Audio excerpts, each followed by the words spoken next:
My name is Rachel Schroeder, and I'm a senior at Hillsdale College.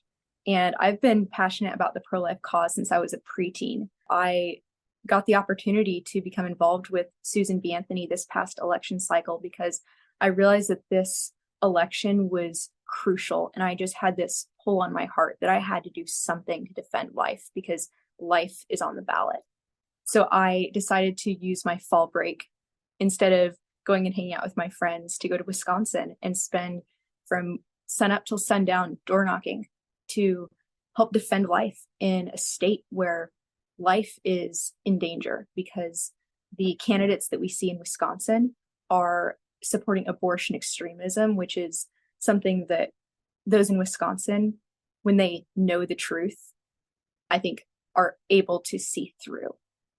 We know that Kamala Harris and Tammy Baldwin both have refused to set any sort of limits on when abortions can be done in pregnancy. Even when a baby's fully developed, can live outside the womb, can see and hear its mom's voice, live outside the womb.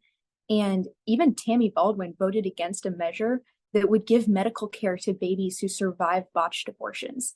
This is way too extreme for Wisconsin. This is way too extreme for America. And we're just here to inform voters so that they can make the common sense choice when they go to the ballots in November.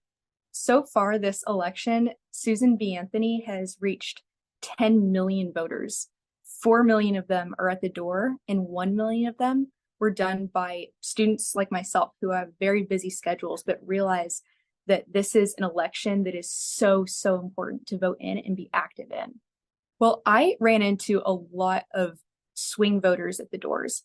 I would go to people and I would ask them how they felt about the abortion issue, especially late-term abortion. And most Americans believe there should be some reasonable limitations on late-term abortions. So I would let people know that the candidates who are on their ballot are actually supporting and condoning late-term abortion. And when they realized that information they didn't have before, I had many people tell me that they were going to be taking this into consideration when they went to vote. I would ask them, does knowing that Tammy Baldwin and Kamala Harris are abortion extremists, does this make you more uncomfortable with them as candidates? And I had many people tell me that yes, it did. And we know that the election in Wisconsin in 2020 came down to less than 20,000 votes. So we know that the abortion issue really could be the breaking point for Kamala Harris and Tammy Baldwin in Wisconsin. I talked with one woman who told me that she went to a satanic temple and therefore loved abortion. But I'm glad to say that she's not the majority of people in Wisconsin. And while, yes, there were many people who had certain concerns about the scope at which pro-life laws protect life, I think that we can safely say, and polls reflect this, that the majority of Americans oppose late-term abortion. When you realize that babies are actually being killed at 9 months of pregnancy and are actually surviving abortion procedures, we know of nearly 6,000 cases of babies who've survived botched abortions. When people realize that these babies are sometimes being left out to die, the American mind says, no, that's too much for us. You've gone too far. People do have concern for women, and they'll say things like, oh, well, how do we know that women are not going to be in desperate situations? And the response to that is not abortion. It's resources and hope. My mom was an unplanned pregnancy, and I wouldn't be here if my grandmother hadn't chosen life, and neither would my 4 siblings. We know that abortion always kills hope and it always kills joy. But a baby, even when it's very difficult, always brings joy. And that's why we're bringing the message of hope, not despair, to these women. If there are any women watching this today who are in an unplanned pregnancy or have a friend who is, we are here to help. That's why we have a nationwide directory called Her Plan.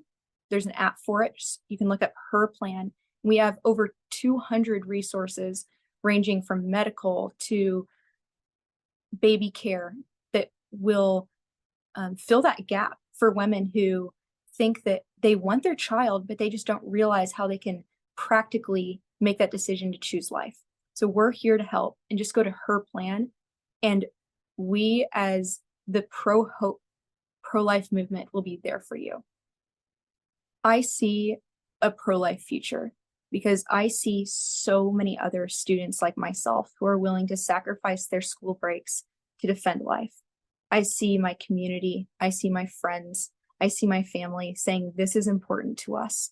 And it's not just important to us, but this is an issue the American people are paying attention to.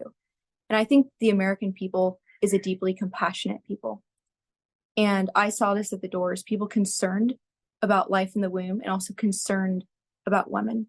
And I think we need to be on the same page here, because what we want to do is we want to help families, both on the right and on the left. So I think that the future is pro-life because we know that life and hope wins at the end.